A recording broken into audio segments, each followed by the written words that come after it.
우리에게 오늘 주신 말씀 디모데전서 4장 4절에서 15절까지 말씀입니다.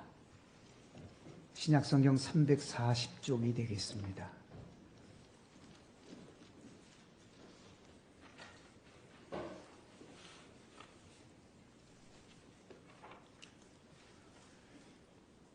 하나님께서 지으신 모든 것이 선하매 감사함으로 받으면 버릴 것이 없나니 하나님의 말씀과 기도로 거룩하여 짐이라.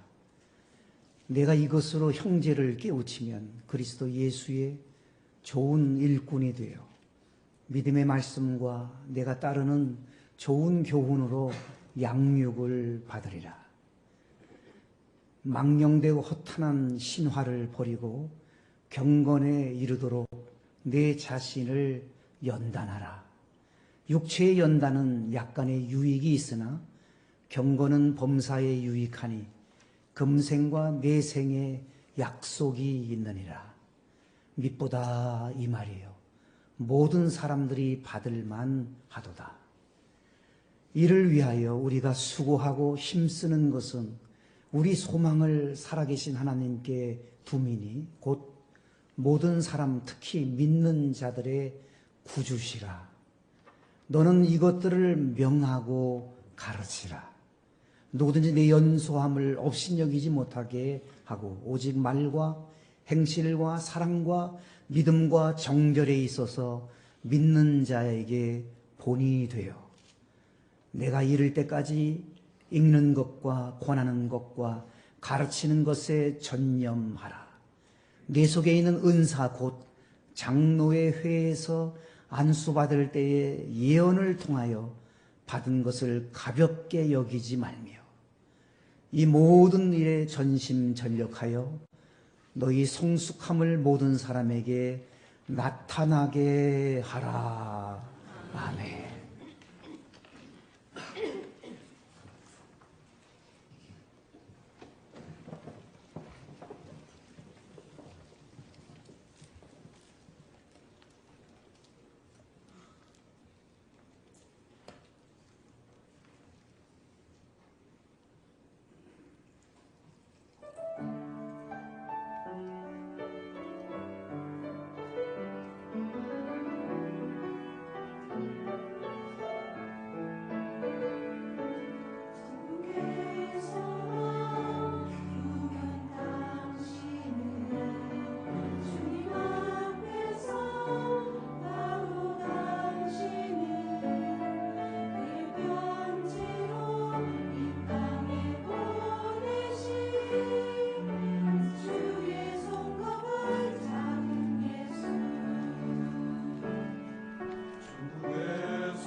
주님의 손가발 작은 예수, 그렇게 살 수 있는 우리 모두가 되게 해 주시옵소서.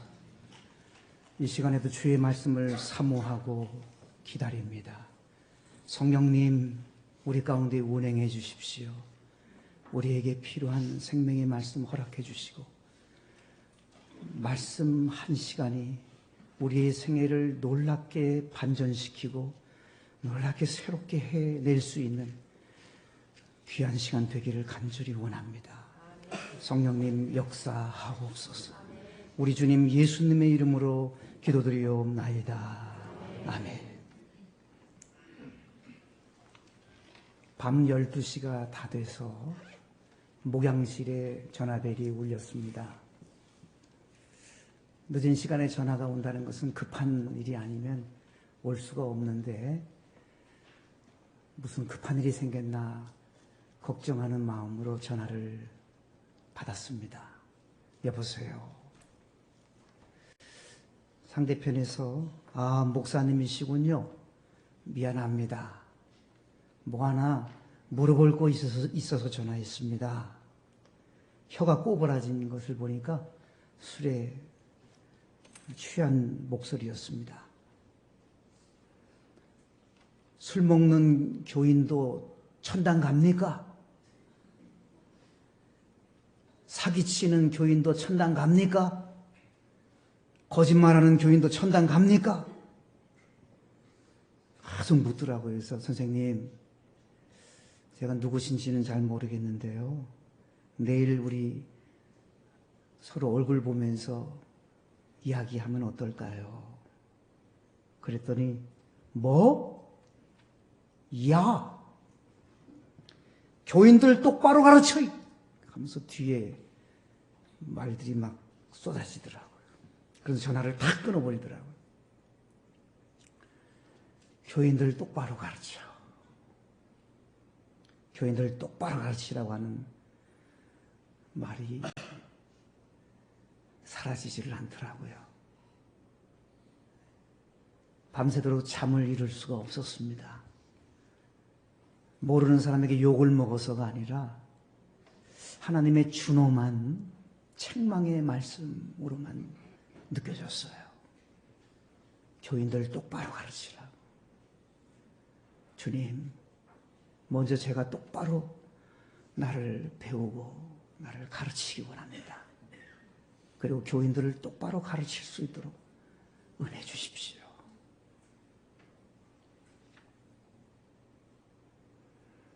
그렇게 기도드렸습니다. 여러분, 우리가 예수님을 믿지만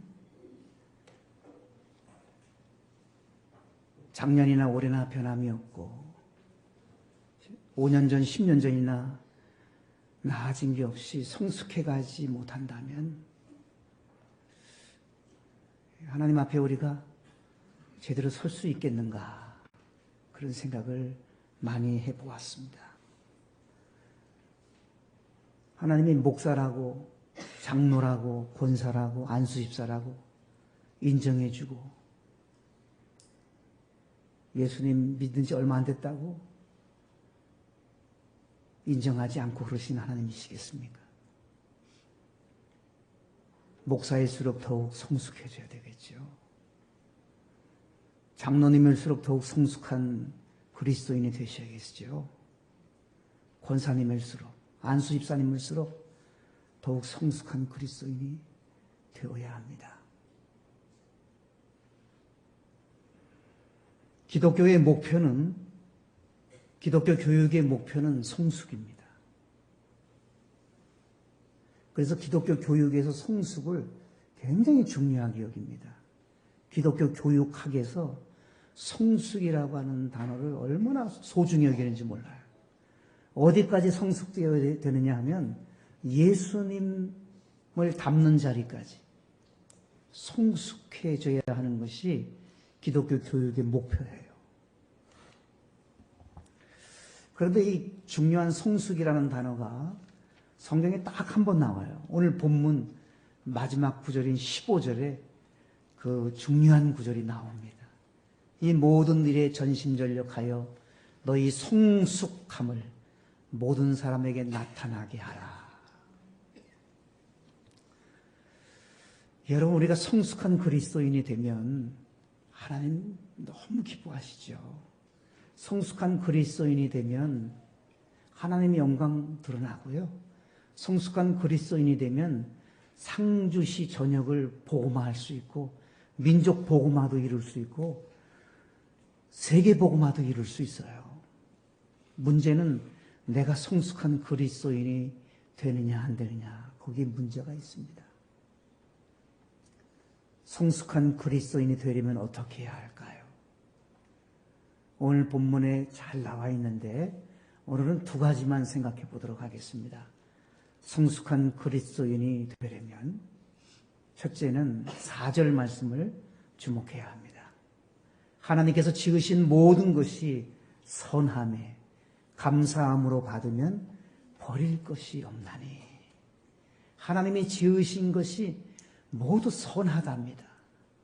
그래서 감사함으로 받으면 성숙한 그리스도인이래요. 감사함으로 받으면 버릴 것이 없다.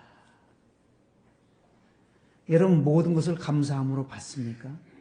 성숙한 그리스도인은 모든 것을 감사함으로 받는 사람이에요. 하나님께서 천지 창조할 때에도 하나님이 지으시고 나서 첫째 날도 보시기에 좋았더라 그랬잖아요. 둘째 날도, 셋째 날도, 넷째 날도, 다섯째 날도 계속 좋았더라 그러셨어요. 마지막 날에는 하나님 보시기에 심히라는 단어가 나와요. 심히 좋았더라. 하나님이 지으신 것은 언제나 이렇게 좋습니다. 그런데 우리의 삶의 자리에서 하나님이 허락하시고 하나님이 지어놓으신 우리의 삶의 정황과 상황이 좋았더라는 말이 나오지 않을 때가 많잖아요. 왜 이런 일이 나에게 닥쳤는가? 참, 왜 이런 상황이 우리에게 주어졌는가? 감사가 도저히 되지 않은 그러한 삶의 자리에 우리가 처할 수도 있습니다. 그러나 여러분, 마치 퍼즐과 같다고 생각하면 정답이 될 거예요.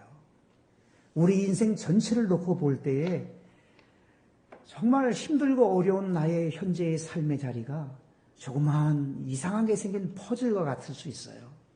이 퍼즐과 같은 이것이 나에게 뭐가 필요하겠는가? 이렇게 묘하게 생긴 쓸데없는 것 같은 이 퍼즐과 같은 것이 내 인생에 끼워 맞힐 만한 그런 퍼즐이 될 것인가? 당장에는 이해가 안 될 수도 있습니다. 그러나 하나님이 만드신 모든 것들은 하나님 보시기에 좋은 거예요. 그 퍼즐이 있어야 완성이 되는 거예요.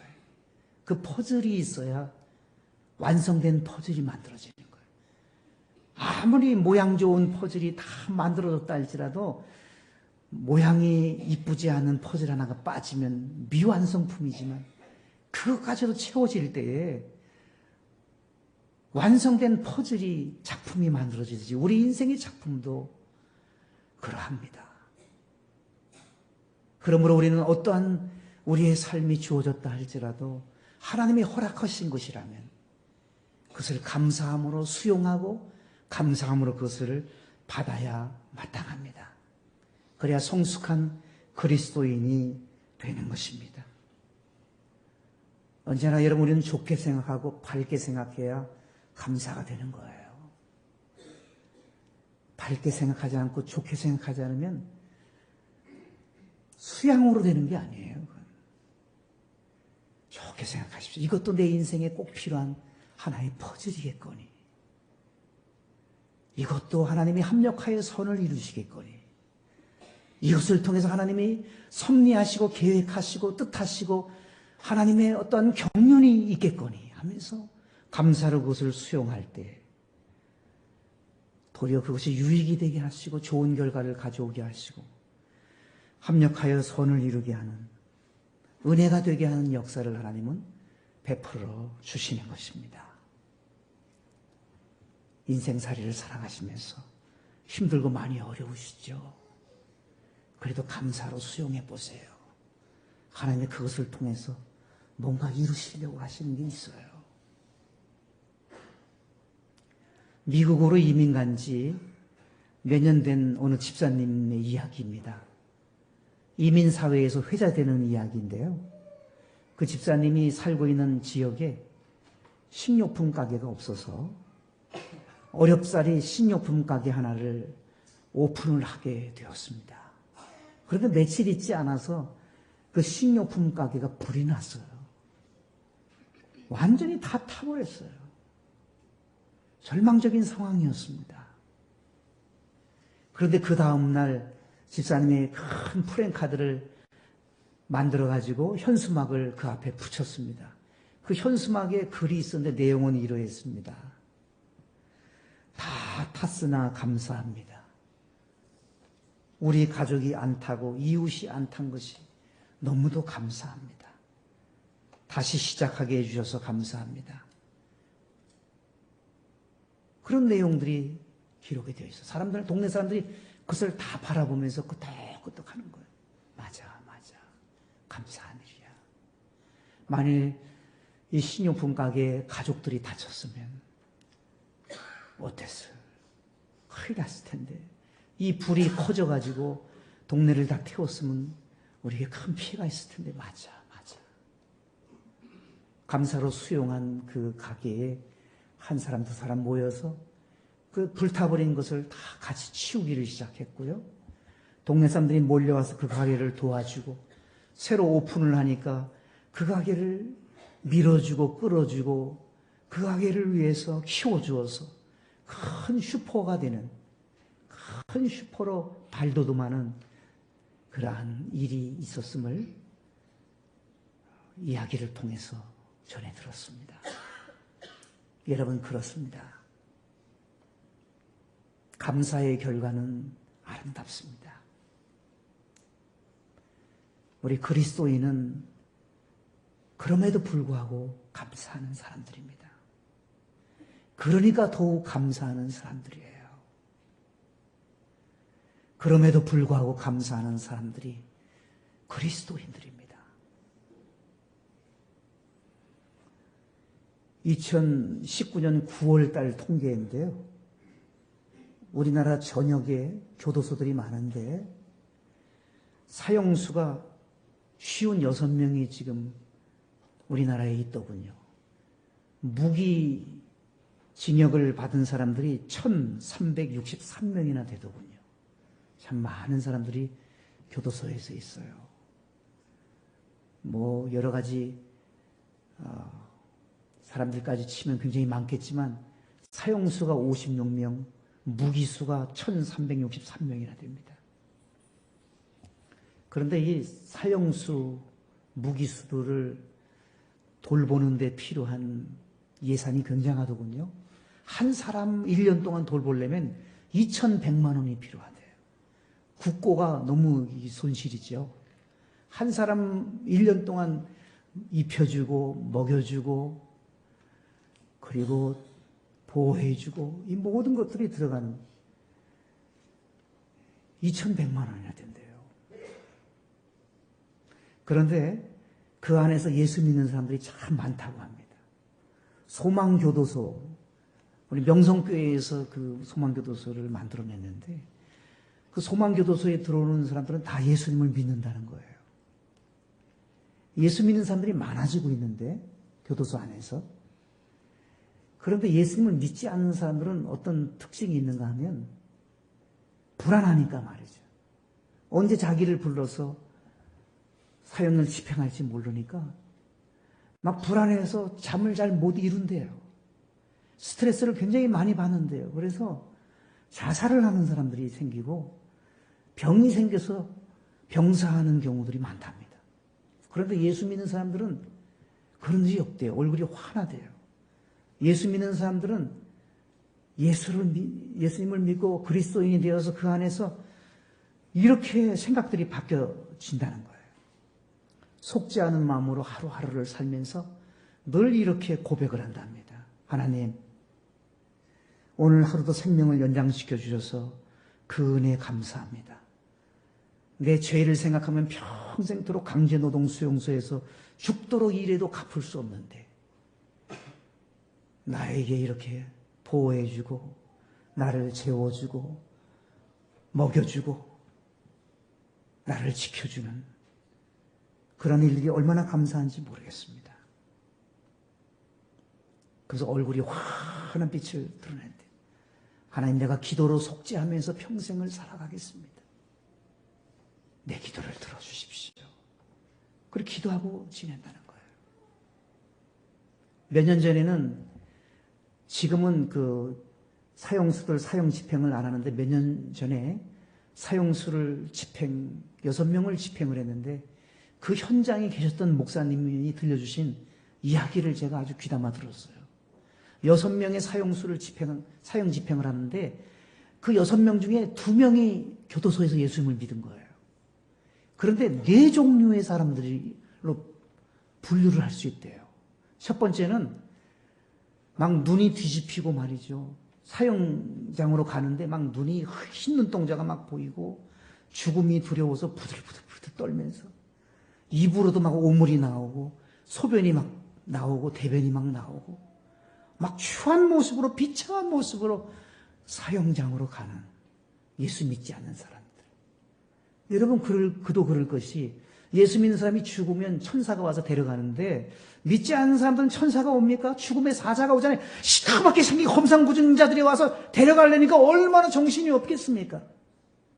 두 번째 종류의 사람들은 두 눈을 부릅뜨고 이를 부득부득 갈면서 원한을 품고 욕설을 퍼붓는 자들이 있답니다. 세 번째는 교화위원을 가운을 붙잡고 사형을 면하게 해달라고, 제발 살려달라고 읍수하고 몸부림치면서 막 애걸복걸하는 세 번째 종류의 사람이 있는가. 마지막 네 번째는 미소가 얼굴에 띄면서 담담하게 사형장으로 가면서 하나님 감사합니다. 그러면서 가는 사람이 6명 중에 2명이 있더라는 거예요. 그래서 물어봤더니 예수님을 믿는 사람들이라는 거예요. 교도소 안에서 예수님을 믿었대요. 그들의 말은 하나님 감사합니다. 목사님 감사합니다. 천국 갈 수 있게 되어서 감사합니다. 이런 말을 하면서 사형장으로 가더라는 거예요. 형을 집행하기 직전에 구치소장님이 물어봅니다. 마지막으로 할 말이 없는가? 그런데 예수 믿는 두 사람들은 감사합니다. 제가 그동안 모아둔 영치금 30만 원이 있는데 백혈병으로 고생하는 7살 된 김혜미에게 전해주십시오. 제 눈과 제 장기는 필요한 사람들에게 이식을 해주십시오. 제 시신은 의과대학교 학생들에게 해부용으로 사용할 수 있도록 해주십시오. 목사님 너무 감사했어요. 예수님을 믿게 해주셔서 감사합니다. 저희 어머니도 예수님 꼭 좀 믿도록 전도 좀 부탁드립니다. 여러분 그동안 참으로 감사했습니다. 모두 예수님 믿고 천국 가세요. 감사합니다. 그러고 마지막을 그렇게 마치더라는 거예요. 여러분 예수님 믿는 사람들은 죽음 앞에서도 감사할 수 있는 사람입니다. 이것이 기독교만의 모습이 아닐까요? 그리스도인만의 모습이 아닐까요? 유명한 목사님입니다. 스펄전 목사님은 이런 말을 했습니다. 불행할 때 감사하면 불행이 끝난다. 형통할 때 감사하면 형통이 계속 이어질 것이다. 그리고 이런 또 유명한 말을 했습니다. 촛불을 가지고 감사하면 등불을 주시고 등불을 가지고 감사하면 달빛을 주시고 달빛을 가지고 감사하면 햇빛을 주시고 햇빛을 가지고 감사하면 달빛도 햇빛도 필요 없는 영원히 빛나는 맑고 밝고 환한 천국을 주실 것이다. 사랑하는 여러분, 우리 입술에서 원망 불평이 불쑥불쑥 나오는 편입니까? 아니면 그럼에도 불구하고 감사하십니까? 성숙한 그리스도인은 감사로 수용하는 사람들이에요. 감사로 받는 사람들이라고 말씀하고 있습니다. 감사로 제사를 드리는 사람은 황소를 한 마리 하나님께 드리는 것보다 하나님을 더욱 기쁘시게 드린다고 했잖아요. 감사로 제사를 드리는 자는 하나님을 영화롭게 한다고 했잖아요. 성숙한 그리스도인은 감사가 그치지 않는 사람들입니다. 내가 성숙한지 성숙하지 않은지는 나를 내가 점검할 수 있습니다. 그럼에도 불구하고 감사하십니까? 그것까지도 감사하십니까? 그런 상황 속에서도 감사가 나오십니까? 그래도 감사가 됩니까? 성숙한 그리스도인이십니다. 예수님을 오래 믿었는데 여전히 내 신앙이 성숙하지 못하다면 하나님 앞에 책망들어 마땅한 거예요. 하나님 앞에 부끄러운 거예요. 하나님 앞에 너무도 안타까운 거예요. 연수로 하나님이 인정해 주시는 것입니까?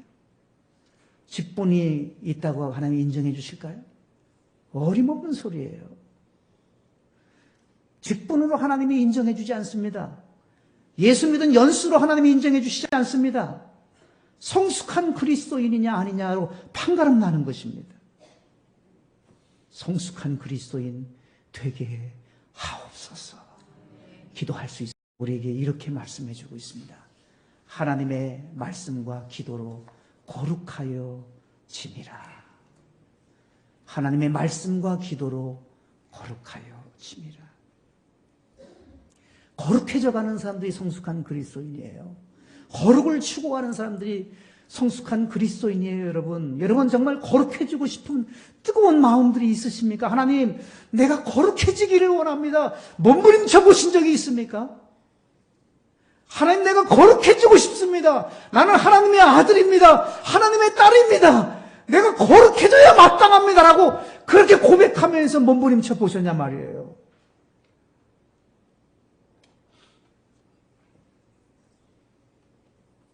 성숙한 그리스도인은 거룩해져가는 사람들이에요. 영화를 향하여 성화되어져 가는 사람들이 성숙한 그리스도인이에요. 우리는 영화로운 존재가 될 거예요. 하나님 앞에 가는 날 우리는 영광스러운 존재로, 영화로운 존재로 우리가 변화되는데, 그러기 위해서는 이 땅에서 성화의 과정을 우리가 거쳐야 돼요. 내가 성화되어지지 않으면 안 되는 거예요. 내가 거룩해져 가지 않으면 안 되는 거예요. 그러면 부끄러운 사람이 되는 거예요. 작은 예수로 성화되어져 가야만 합니다. 거룩이라는 단어는 구별되다라는 뜻이에요.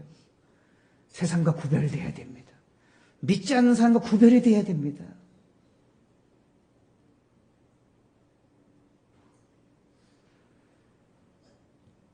우리 하나님 말씀했어요. 내가 거룩하니 너희도 거룩할지어다 그랬어요. 우리 아버지 하나님이 거룩하신데 아들, 딸들인 우리가 거룩해지지 않으면 안 되잖아요. 우리 아버지가 거룩하신 분인데 당연히 자녀들이 거룩해져야 마땅하잖아요. 거룩은 하나님의 성품입니다. 우리도 거룩해져야 합니다. 그래야 성숙한 그리스도인입니다. 위키백과로 보니까 거룩이란 존경받는 정신적인 순수함이라고 그렇게 기록이 되어져 있어요.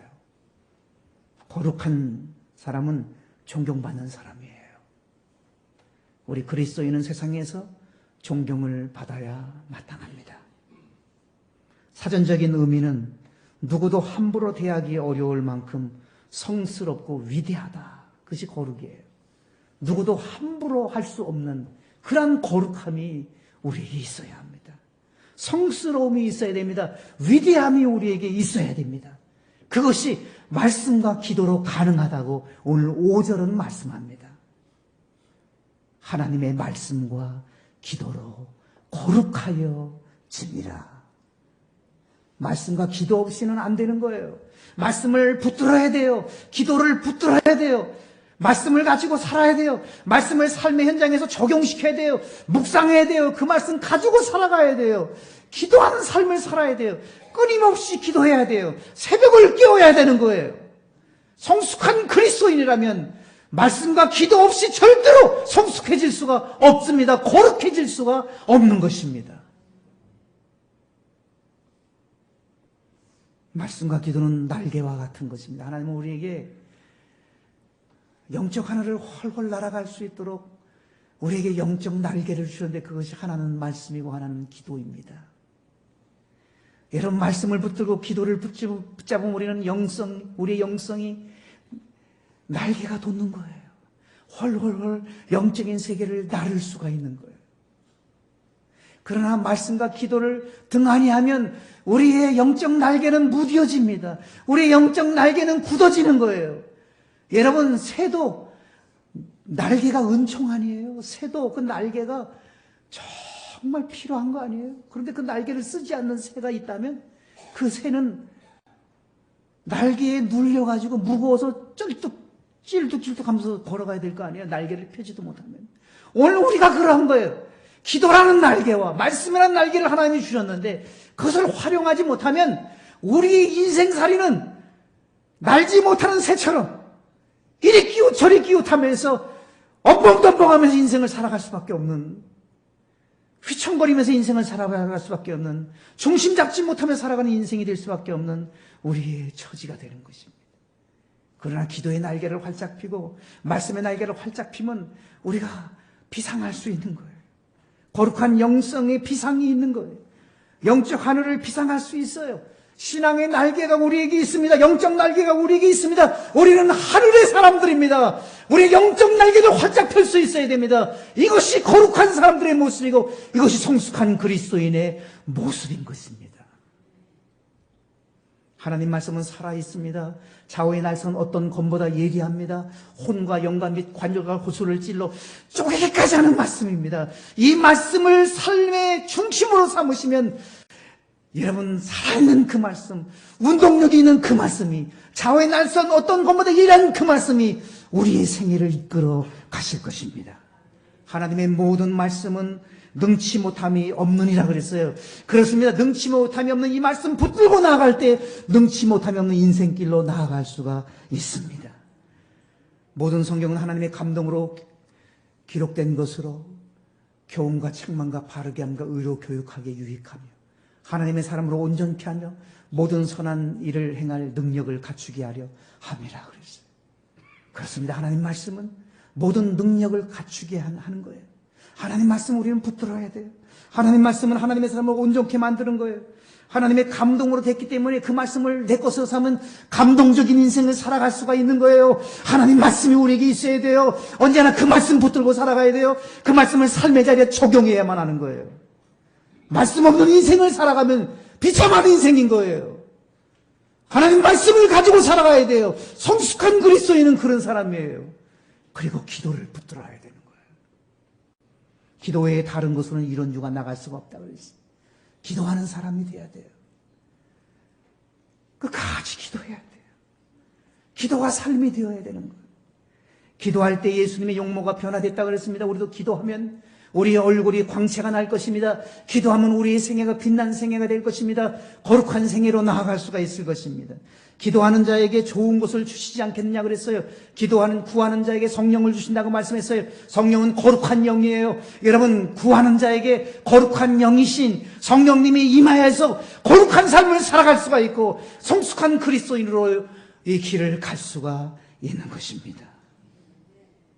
우리는 말씀과 기도로 거룩해져서 세상을 향해서 이렇게 외쳐야 합니다. 이것이 양심입니다. 이것이 정의입니다. 이것이 도덕이고 이것이 길이고 이것이 진리이고 이것이 표준이고 이것이 생명입니다라고 우리는 말할 수 있어야 합니다. 다시 말하면 이것이 예수님의 정신입니다. 이것이 예수님의 삶입니다.